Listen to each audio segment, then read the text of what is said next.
പാവിത്രത്തിൻ്റെ ഒരു അപ്കമിങ് എപ്പിസോഡിലേക്ക് എല്ലാവർക്കും സ്വാഗതം. വിക്രം കോളേജിൽ പഠിച്ചുകൊണ്ടിരിക്കുന്ന കാലത്ത് വിക്രമിൻ്റെ ജീവിതത്തിലുണ്ടായ സംഭവങ്ങളെക്കുറിച്ചാണ് ഇന്നത്തെ വിശേഷത്തിൽ പറയാൻ പോകുന്നത്. അങ്ങനെ ജീവിതത്തിൽ ആദ്യമായി വിക്രം കോളേജിൽ വെച്ച് ഒരു അടിപിടി ഉണ്ടാക്കുകയാണ്. കോളേജിലെ കുട്ടികൾക്കെല്ലാം മയക്കുമരുന്ന് സപ്ലൈ ചെയ്യുന്ന ഒരുത്തനുമായി അടിയുണ്ടാക്കുകയാണ്. അങ്ങനെ അവനെ അടിച്ച് തുമ്പില്ലാതാക്കുന്നുണ്ട്. എന്നാൽ ഈ വിവരമെല്ലാം അറിയുന്ന മാഷ് വിക്രമിനെ വളരെയധികം വെറുക്കുന്നു. വിക്രം കോളേജെല്ലാം കഴിഞ്ഞ് വീട്ടിൽ വന്ന് കുളിയെല്ലാം കഴിഞ്ഞ് ഫ്രഷ് ആയിരിക്കുന്ന സമയത്ത് ഒരാൾ വിക്രമിനെ അന്വേഷിച്ച് വരുന്നു. ഇത് വിക്രമിൻ്റെ വീട് തന്നെയല്ലേ? അതെ, ഈ വിക്രമിൻ്റെ വീട് തന്നെയാണ്. ആ ഇരിക്കുന്ന ആളാണ് വിക്രം എന്ന് വിനയൻ പറയുന്നുണ്ട്. ഇത് കേൾക്കുന്ന അയാൾ പറയുന്നുണ്ട്, ഞാൻ MLAയുടെ ആളാണ്, പുറത്ത് വണ്ടിയിൽ MLA ഇരിക്കുന്നുണ്ട്, വിക്രം ഒന്ന് പുറത്തേക്ക് വരണം, MLAക്ക് വിക്രമിനോട് പേഴ്സണലായിട്ട് എന്തോ സംസാരിക്കാനുണ്ട്. ഇത് കേൾക്കുന്ന മാഷിന് അത്ര പന്തികേട് തോന്നുന്നില്ല. മാഷ് പറയുന്നുണ്ട്, എന്താ വിക്രം, നിനക്ക് MLAക്കുമായിട്ട് ഒരു ചങ്ങാത്തം, ഇതത്ര ശരിയല്ലല്ലോ. അപ്പോൾ വിക്രം പറയുന്നുണ്ട്, ഇല്ല അച്ഛാ, എനിക്കറിയത്തില്ല, ഞാൻ ഇന്നേ വരെ MLAയുമായിട്ട് ഒന്നും സംസാരിച്ചിട്ടില്ല, അവരുമായിട്ട് എനിക്കൊരു കമ്പനിയും ഇല്ല, എന്താണെന്ന് എനിക്ക് അറിയത്തില്ല അച്ഛാ എന്ന് പറയുന്നുണ്ട്. പക്ഷെ മാഷത് വിശ്വസിക്കുന്നില്ല. എന്നാൽ നീ അങ്ങോട്ടേക്ക് പോകണ്ട, കുറച്ച് നേരം അവനവിടെ നിന്നതിന് ശേഷം അങ്ങ് പോയിക്കോളും. ഇത് കേൾക്കുന്ന വിനയം പറയുന്നുണ്ട്, ഇല്ല അച്ഛാ, വിക്രം ഇത്രയും വലിയൊരാൾ വിക്രമിനെ അന്വേഷിച്ച് ഇങ്ങോട്ട് നമ്മുടെ വീട്ടിലേക്ക് വന്നതല്ലേ, വിക്രം ഒന്ന് സംസാരിക്കട്ടെ, എന്നിട്ട് അദ്ദേഹം പോക്കോളും എന്ന് പറയുകയാണ്. അങ്ങനെ മാഷൊന്നും മിണ്ടുന്നില്ല. വിക്രം വേഗം തന്നെ പുറത്തേക്ക് പോയി കാറിലേക്ക് ചെല്ലുന്നുണ്ട്. കാറിനടുത്ത് ചെല്ലുന്ന സംസാരിക്കുകയാണ്. അതെ, എന്താ നിങ്ങൾ ഇവിടെ? അത് എനിക്ക് നിന്നോട് പേഴ്സണലായിട്ട് കുറച്ച് സംസാരിക്കാണ്ട്, നീ കാറിനകത്തേക്ക് കയറിയിരിക്കുക. വേണ്ട, ഞാനിവിടെ നിന്നോളാം. പറ്റത്തില്ല, നീ ഇങ്ങോട്ട് അകത്ത് കയറിയിരിക്കുക. അങ്ങനെ വിക്രം അകത്ത് കയറിയിരിക്കുന്നുണ്ട്. എടാ വിക്രം, നീ കോളേജിൽ പഠിക്കാനല്ലേ പോകുന്നത്? നിനക്ക് പഠിപ്പ് കഴിഞ്ഞെങ്കിൽ തിരിച്ചു പോന്നാൽ പോരെ. എന്തിനാ അവിടെ നടക്കുന്ന സംഭവങ്ങളിലെല്ലാം നീ തലയിടുന്നത്? ഈ വിജയ് ഉണ്ടല്ലോ, നീ അടിച്ച് തകർത്ത വിജയ്, അവൻ എൻ്റെ ആളാ. ഞാൻ പറഞ്ഞിട്ട് അവിടെ മയക്കുമരുന്നെല്ലാം സപ്ലൈ ചെയ്യുന്നത്. അതിൽ കിട്ടുന്ന വരുമാനം എത്രയാണെന്ന് നിനക്ക് അറിയത്തില്ല. ഞാൻ വിലക്ഷനെ എത്ര മുടക്കിയിട്ടുണ്ടെന്നറിയാമോ? അതെല്ലാം ഞാൻ തിരിച്ചു പിടിക്കുന്നത് ഈ കച്ചവടത്തിലൂടെയാണ്. അത് വിജയാണ് ചെയ്യുന്നതും. ഇതെല്ലാം കേട്ട് നമ്മുടെ വിക്രം അങ്ങനെ തരിച്ചിരിക്കുക കേട്ടോ. എന്നിട്ട് പറയുന്നുണ്ട്, അതെ, എന്താ സാറേ നിങ്ങളീ പറയുന്നത്? ജനങ്ങളെ സംരക്ഷിക്കേണ്ട നിങ്ങളാണോ ഇങ്ങനെയൊക്കെ പറയുന്നത്? ഇത് ശരിയല്ല. നിങ്ങൾ കാണിക്കുന്നത് അവിടുത്തെ കുട്ടികളെ എല്ലാം നശിപ്പിച്ചുകൊണ്ടിരിക്കുകയാണ്. ഇത് കേൾക്കുന്ന MLA പറയുന്നുണ്ട്, അതെ, എനിക്കതൊന്നും അറിയേണ്ട ആവശ്യമില്ല, എനിക്ക് ലാഭം അത് മാത്രമേ വേണ്ടൂ. പിന്നെ നീ കുട്ടികളുടെ മുന്നിൽ വെച്ച് അവനെ അടിച്ചത് കാരണം അവൻ്റെ നിലയും വിലയും എല്ലാം പോയി. ഇപ്പോൾ ആർക്കും അവനെ കണ്ടാൽ ഒരു പേടിയുമില്ല. ഇപ്പോൾ അവിടുത്തെ ഹീറോ നീയാ, നിന്നെ കാണുമ്പോഴാണ് എല്ലാവർക്കും പേടി. ഇത് കേട്ട് വിക്രം പറയുന്നുണ്ട്, പേടിയല്ല സാറേ, അവർക്കെല്ലാം എന്നോട് ബഹുമാനവും സ്നേഹവുമാണുള്ളത്. ഇത് കേൾക്കുന്ന MLA പറയുന്നുണ്ട്, എന്തോ ആയിക്കോട്ടെ, എന്തായാലും നിന്നെ പേടിയുണ്ട് അവർക്ക്. ഇനി മുതൽ എൻ്റെ ബിസിനസ് നീ കൊണ്ടു നടന്നാൽ മതി. എന്തായാലും അവനെ കൊണ്ട് ഇനി പറ്റത്തില്ല. ഇനി നാളെ മുതൽ നീ ഏറ്റെടുക്കണം എൻ്റെ ബിസിനസ് എന്ന് പറയാണ്. ഇത് കേൾക്കുന്ന വിക്രം അങ്ങ് ഞെട്ടു കേട്ടോ. മയക്കുമരുന്ന് എന്ന് പറഞ്ഞാൽ എന്താന്ന് പോലും വിക്രമിന് അറിയത്തില്ല. എന്നിട്ടാണ് അവനോട് കച്ചവടം ചെയ്യാൻ പറയുന്നത്. വിക്രം പറയുന്നുണ്ട്, പറ്റത്തില്ല സാറേ, എന്ത് പറഞ്ഞാലും ഞാനിതൊന്നും ചെയ്യത്തില്ല. എനിക്ക് ഒരു ലക്ഷ്യമുണ്ട്, IAS എന്നുള്ള സ്വപ്നം, അതെനിക്ക് പൂർത്തിയാക്കണം. എൻ്റെ അച്ഛൻ്റെ സ്വപ്നങ്ങളെല്ലാം എനിക്ക് നടപ്പിലാക്കി കൊടുക്കണം. ഞാൻ ഇതിനൊന്നും പറ്റത്തില്ല, എന്നോട് ഇനി ഇതിനെക്കുറിച്ചൊന്നും സംസാരിക്കണ്ട എന്നും പറഞ്ഞുകൊണ്ട് വണ്ടിയിൽ നിന്നും ഇറങ്ങിപ്പോകുന്നുണ്ട്.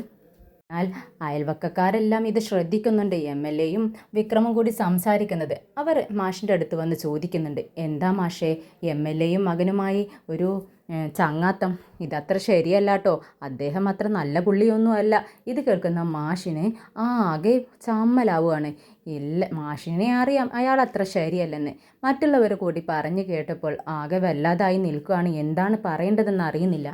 അയൽവക്കക്കാർ ചോദിച്ച ആ ചോദ്യത്തിനുള്ള ദേഷ്യം കൊണ്ട് തന്നെ വിക്രം വന്ന വിക്രമിൻ്റെ നേരെ അങ്ങ് ചാടുകയാണ് മാഷ്.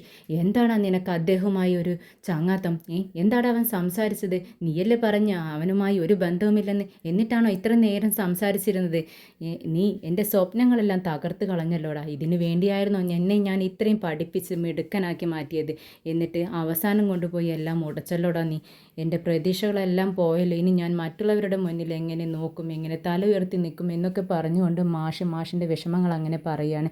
പക്ഷേ വിക്രം പറയുന്നുണ്ട്, ഇല്ല അച്ഛാ, ഞാൻ അദ്ദേഹവുമായി ഒരു ബന്ധവുമില്ല, എനിക്കറിയത്തില്ല അദ്ദേഹത്തെ, അച്ഛൻ വിശ്വസിക്കണമെന്ന് പറയുന്നുണ്ട്. പക്ഷെ വിക്രം പറയുന്നതൊന്നും കേൾക്കാൻ മാഷ് കൂട്ടാക്കുന്നില്ല.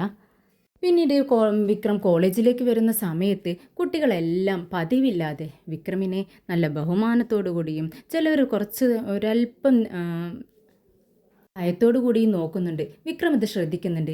ഇന്നെന്താ എല്ലാവരും എന്നെ തന്നെ ഇങ്ങനെ ശ്രദ്ധിക്കുന്നതെന്ന് നോക്കിക്കൊണ്ട് ഫ്രണ്ട്സിൻ്റെ അടുത്തേക്ക് പോവുകയാണ്. എന്നിട്ട് അവരോട് പറയുന്നുണ്ട്, എന്താടാ ഇന്ന് എല്ലാ കുട്ടികളും എന്നെ കാണുമ്പോൾ വിഷ് ചെയ്യുന്നു, എന്താ ഇതെന്ന് ചോദിക്കുകയാണ്. അപ്പോൾ അവർ പറയുന്നുണ്ട്, അറിഞ്ഞില്ലേ വിക്രം, ഇനി മുതൽ നീയാണ് ഇവിടുത്തെ ഹീറോ. എടാ നിനക്കൊരു നിലയമേലൊക്കെ വന്നിട്ടുണ്ടടാ, നീ അത് ആഘോഷിക്കടാ, നീ അത് ആഘോഷിക്ക്, നീ ആസ്വദിക്കടാ എന്നൊക്കെ പറയാട്ടോ. അപ്പോൾ വിക്രം പറയുന്നുണ്ട്, ഏയ് അതൊന്നും വേണ്ട, എനിക്ക് ഈ പഴയ വിക്രം, ഈ കോളേജിൽ ആ പഴയ വിക്രമായിരുന്നാൽ മതി, എനിക്കതൊന്നും വേണ്ട. എന്തായാലും നിങ്ങൾ ക്ലാസ്സിലേക്ക് പോയിക്കോ, ഞാനൊന്ന് ബാത്റൂം പോയിട്ട് വരാം എന്ന് പറയാണ്. എന്നാൽ വിക്രം ഈ വരുന്നതും എല്ലാം ഇവർ സംസാരിച്ച് നിൽക്കുന്നത് എല്ലാം വിജയും അവരുടെ ഫ്രണ്ട്സും ഗുണ്ടകൾ കാണുന്നുണ്ട്. അങ്ങനെ അവർ വിക്രം ബാത്റൂമിലേക്ക് കയറുന്ന സമയത്ത് വിക്രമിൻ്റെ ബാഗ് വിക്രം പുറത്ത് വെച്ചിട്ടാണ് അകത്തേക്ക് കയറുന്നത്. ഇതവർ ശ്രദ്ധിക്കുന്നുണ്ട്. എന്നിട്ട് ഒരു പാക്കറ്റ്, ഒരു 10 പാക്കറ്റ് മയക്കുമരുന്ന് വിക്രമിൻ്റെ ബാഗിൽ വെക്കുകയാണ്. വിക്രം അത് അറിയുന്നില്ല. വിക്രം ടോയ്ലറ്റിൽ നിന്നും വന്നതിന് ശേഷം ഈ ബാഗ് എടുത്തുകൊണ്ട് ക്ലാസ്സിലേക്ക് ചെല്ലുകയാണ്. സാറ് ക്ലാസ് എടുത്തുകൊണ്ടിരിക്കുകയാണ്. ഇതേ സമയം അങ്ങോട്ടേക്ക് ഒരു പോലീസ് വണ്ടി വന്ന് നിൽപ്പുണ്ട്. പോലീസുകാർ നേരെ ക്ലാസ് റൂമിലേക്ക് ചെല്ലുകയാണ്. സാറ് ചോദിക്കുന്നുണ്ട്, എന്താ സാറേ, ഒരു മുന്നറിയിപ്പൊന്നും ഇല്ലാതെ കോളേജിലേക്ക്, ഈ സ്ഥാപനത്തിലേക്ക് പോലീസ് വണ്ടി വരാനേ പാടത്തില്ല, എന്നാലും ഒരു ക്ലാസ് റൂമിലേക്ക് വരുമ്പോൾ ഒരു മര്യാദയൊക്കെ ഇല്ലേ, ഞാൻ കുട്ടികളെ പഠിപ്പിച്ചുകൊണ്ടിരിക്കുന്നത് കാണുന്നില്ലേ, എന്താ സാറ് വിശേഷം എന്ന് ചോദിക്കുകയാണ്. പെട്ടെന്ന് കയ്യിലുണ്ടായിരുന്ന പേപ്പർ സാറിനെ കാണിക്കുന്നുണ്ട് പോലീസുകാർ. ഇപ്പോൾ സാറിന് കാര്യം എന്താണെന്ന് പിടികിട്ടിയില്ലേ, ഞങ്ങൾക്ക് എല്ലാ കുട്ടികളെയൊക്കെ ഒന്ന് സെർച്ച് ചെയ്യണമെന്ന് പറയുകയാണ്. അങ്ങനെ കുട്ടികളുടെ ബാഗുകളെല്ലാം ഓരോരുത്തരുടെയായി ചെക്ക് ചെയ്തുകൊണ്ടിരിക്കുകയാണ്. ലാസ്റ്റ് വിക്രമിൻ്റെ ബാഗ് തുറന്നപ്പോൾ അതിൽ നിന്നും ഒരു കവർ കിട്ടുകയും അതിൽ മയക്കുമരുന്നുണ്ടെന്ന് കണ്ടുപിടിക്കുകയും ചെയ്യുകയാണ്. വിക്രം കുട്ടികളും ഫ്രണ്ട്സും എല്ലാവരും വിക്രമിനെ കുറിച്ച് അങ്ങനെ ഒരു കാര്യം അവർക്ക് ചിന്തിക്കാനേ പറ്റത്തില്ല. അവർക്കെല്ലാം അറിയാം വിക്രം ഇത് ചെയ്യില്ലെന്ന്. എന്നാലും എല്ലാവരും അന്തം വിട്ടിരിക്കുകയാണ്. എന്താ ഇതെന്ന് വെച്ചിട്ട് വിക്രം പറയുന്നുണ്ട്, ഇല്ല സാറേ, എൻ്റേതല്ല ഇത്, എനിക്കറിയില്ല, ഇതെന്താ സാധനമെന്ന് പോലും എനിക്കറിയത്തില്ല, ആരോ എന്നെ ചതിച്ചതാണെന്ന് പറയുന്നുണ്ട്. പക്ഷേ പോലീസുകാർക്ക് അതൊന്നും കേൾക്കേണ്ട ആവശ്യമില്ല. അവർക്ക് തെളിവ് കിട്ടിയത് കൊണ്ട് തന്നെ അവരെ നേരെ വിക്രമിനെ സ്റ്റേഷനിലേക്ക് കൊണ്ടുപോവാണ്. അങ്ങനെ ലോക്കപ്പിലിടുന്നുണ്ട്. വിക്രമാണെങ്കിൽ കരഞ്ഞുകൊണ്ടേയിരിക്കുകയാണ്. ഇതേ സമയം നമ്മുടെ മാഷ് അങ്ങോട്ടേക്ക് വരുന്നുണ്ട്. പകച്ചുകൊണ്ട് വരികയാണ്. എന്തിനാ വിക്രമിനെ ഇങ്ങോട്ടേക്ക് കൊണ്ടുവന്നെന്ന് അറിയത്തില്ല. ആരോ പറഞ്ഞത് കേട്ടാണ് മാഷ് വരുന്നത്. എൻ്റെ മോൻ എവിടെ എന്ന് ചോദിക്കുന്നുണ്ട്. വേഗം വിക്രമിൻ്റെ അടുത്തേക്ക് ചെല്ലുകയാണ്. വിക്രമാണെങ്കിൽ അച്ഛനെ കണ്ടതും വീണ്ടും കരഞ്ഞുകൊണ്ടിരിക്കുകയാണ്. അച്ഛാ, എനിക്കറിയത്തില്ല, എല്ലാവരും കൂടി എന്നെ ചതിച്ചു അച്ഛാ, എന്താ പ്രശ്നം എന്ന് എനിക്കറിയത്തില്ല, എന്നെ ഒന്ന് രക്ഷിക്കച്ചാ, എനിക്ക് പേടിയാവുന്നു എന്ന് പറയുന്നുണ്ട്. നീ പേടിക്കാതിരിക്കും മോനെ, ഞാൻ അവരോട് പോയിട്ട് സംസാരിക്കട്ടെ എന്ന് പറഞ്ഞുകൊണ്ട് മാഷ് അങ്ങോട്ടേക്ക് ഇൻസ്പെക്ടറുമായി സംസാരിക്കുന്നുണ്ട്. എന്തിനാ സാറേ എൻ്റെ മോനെ ലോക്കപ്പിലിട്ടിരിക്കുന്നത്, എന്തിനാ അവനെ അറസ്റ്റ് ചെയ്തിരിക്കുന്നത്, എൻ്റെ മോൻ ഒരു തെറ്റും ചെയ്യത്തില്ല, അവൻ നല്ല കുട്ടിയാണ്, നല്ല പഠിക്കുന്ന കുട്ടിയാണെന്ന് പറയുകയാണ് മാഷ്. ഇത് കേൾക്കുന്ന പോലീസുകാരൻ പറയുന്നുണ്ട്, നിങ്ങളുടെ മകൻ പഠിക്കുന്ന കുട്ടിയായിരിക്കും, പഠിക്കാൻ വിട്ടാൽ പഠിക്കണം, എന്തിനാണ് മക്കൾ അവിടെ പോകുന്നതെന്ന് അച്ഛനമ്മമാർ അന്വേഷിക്കുകയും വേണം. പക്ഷേ നിങ്ങളുടെ മകൻ പഠിക്കാനെന്നും പറഞ്ഞ് കോളേജിലേക്ക് പോകുന്നത് പഠിക്കാൻ വേണ്ടി മാത്രമല്ല, പണമുണ്ടാക്കാൻ വേണ്ടി കൂടിയാണ്. അവൻ്റെ കയ്യിൽ നിന്നും 10 പാക്കറ്റ് മയക്കുമരുന്നാണ് ഞങ്ങൾ പിടിച്ചെടുത്തത്. എവിടെയാടാ, അത് കൊണ്ടുവാ, മാഷിന് ബോധ്യമാവട്ടെ, കാണിച്ചു കൊടുക്കുമെന്നും പറഞ്ഞുകൊണ്ട് അവരെ അത് കാണിച്ചു കൊടുക്കുകയാണ്. ഇത് കാണുന്ന മാഷ് ആകെ സങ്കടം വന്ന് ആകെ തരിച്ച് നിൽക്കുകയാണ്. തൻ്റെ മകൻ്റെ കയ്യിൽ നിന്നും തന്നെയാണോ ഇത് കിട്ടിയിരിക്കുന്നതെന്ന് മാഷിന് അത്ഭുതപ്പെടുകയാണ്. വിക്രമിനെ നോക്കുന്നുണ്ട് മാഷ്. എന്നിട്ട് പറയുന്നുണ്ട്, എന്തിനാടാ നീ എന്നെ ചതിച്ചത്, നിന്നോട് ഞാൻ പലവട്ടം പറഞ്ഞിട്ടില്ലേ ഈ കൂട്ടുകെട്ടിൽ പെടരുതെന്ന്, നീ രക്ഷപ്പെടണമെന്ന് ഞാൻ പറഞ്ഞതല്ലേ, നീ പലവട്ടം നിന്നോട് പറഞ്ഞിട്ട് നീ അത് അനുസരിച്ചില്ലല്ലോ, നീ എന്നെ ചതിച്ച് കളഞ്ഞല്ലോടാ എന്ന് പറയുകയാണ്.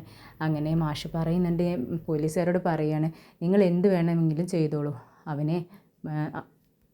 എന്ത് ശിക്ഷ വേണമെങ്കിലും വിധിച്ചോളൂ, ഞാൻ അവനെ ഇവിടെ നിന്ന് കൊണ്ടുപോകുന്നില്ല എന്നും പറഞ്ഞുകൊണ്ട് മാഷ് ഇറങ്ങിപ്പോവാണ്. പക്ഷേ ഇത് കാണുന്ന വിക്രം, അച്ഛാ പോവല്ല അച്ഛാ, എന്നെ രക്ഷിക്കച്ചാ പ്ലീസ്, ഞാനൊരു തെറ്റും ചെയ്തിട്ടില്ല അച്ഛാ എന്ന് കാല് പിടിച്ച് കരയുന്നത് പോലെ വിക്രം അങ്ങനെ കരഞ്ഞുകൊണ്ട് പറയണം. പക്ഷേ മാഷ് അതൊന്നും ശ്രദ്ധിക്കുന്നതേയില്ല. മാഷ് മനസ്സിൽ അങ്ങ് ഉറച്ച് വിശ്വസിക്കുകയാണ് വിക്രം തന്നെയാണ് ഈ തെറ്റ് ചെയ്തിരിക്കുന്നതെന്ന്.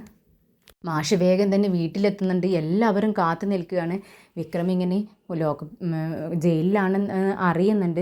പക്ഷേ എന്തിനാണ് എങ്ങനെയാണ് എന്നൊന്നും അറിയുന്നില്ല കമലാമ്മയ്ക്കും ആർക്കും. കമലാമ്മ വന്ന പാട് ചോദിക്കുന്നുണ്ട്, എന്താ മാഷേ പോയിട്ട് എന്തായി, എന്താ വിവരം, എൻ്റെ മോനെ കൊണ്ടുവരുമോ ഇങ്ങോട്ടേക്ക് എന്നൊക്കെ ചോദിക്കുന്നുണ്ട്. മാഷ് അങ്ങനെ എന്ത് പറയണമെന്ന് അറിയാതെ നിൽക്കുകയാണ്. പിന്നീടും കമലാമ്മ ഇങ്ങനെ ചോദിച്ചുകൊണ്ടേയിരിക്കുകയാണ്. ലാസ്റ്റ് മാഷ് പറയുന്നുണ്ട്, അതെ നിൻ്റെ മകനെ നമ്മളെ ചതിച്ചു കമല. നിന്നോട് ഞാൻ പലവട്ടം പറഞ്ഞതല്ലേ അവനെ ശ്രദ്ധിക്കണമെന്ന്, നീ ശ്രദ്ധിച്ചില്ല. ഇനി നമുക്ക് അവനെ തിരിച്ചു കിട്ടത്തില്ല. എല്ലാം കൈവിട്ടു പോയി. അവനെ കഞ്ചാവ് കേസിൽ ലോക്കപ്പിലാണ് കിടക്കുന്നത്.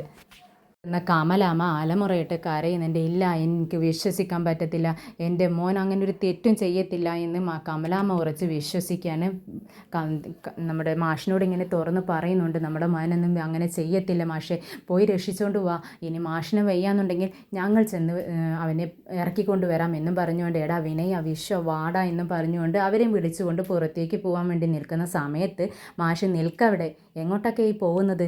അതെ, അവനെ സപ്പോർട്ട് ചെയ്യാൻ വേണ്ടിയിട്ട്, അവനെ പുറത്തിറക്കാൻ വേണ്ടി ആരെങ്കിലും ഇവിടെ നിന്ന് പോയാലുണ്ടല്ലോ ആ വഴിക്ക് അങ്ങോട്ടേക്ക് പോയിരിക്കണം, പിന്നെ ഇങ്ങോട്ട് തിരിച്ചു വരരുതെന്ന് പറയുന്നുണ്ട് മാഷ്.